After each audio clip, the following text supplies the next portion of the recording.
Disiplina e jogës mjaft e përhapur në botë, por ende në hapat e parë në Shkodër.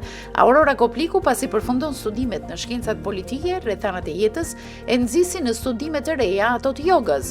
Pas diplomimit dhe eksperiencave të shumta në rolin e trajneres së jogës, braktis italien dhe rikthehet në vendlindjen e saj Shkodrën, ku ushtron me plot pasion këtë disiplinë, e cila po sjell rezultate mjaft të mira te kurset që ajo ka ngritur. Disiplina yoga është e plot pasi punon në tre dimensionet tona, që janë fizike, mentale dhe energjetike, pra shpirtërore, kalon në një dimension më të lartë.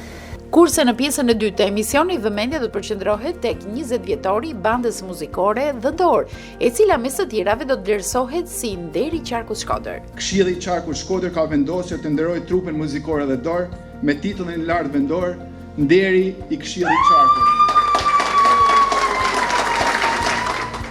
Emocione, fjalë zemre, miq të shumë që nderojnë artistët, të cilët dëshmojnë jo vetëm një mirësi të pakufishme, por edhe profesionalizëm në skenat brenda dhe jashtë Shqipërisë. Mësoni më shumë duke na ndjekur të premte në datë 21 nëntor 2025 ora 21 në emisionin Arom Shkodre të TV1 Channel.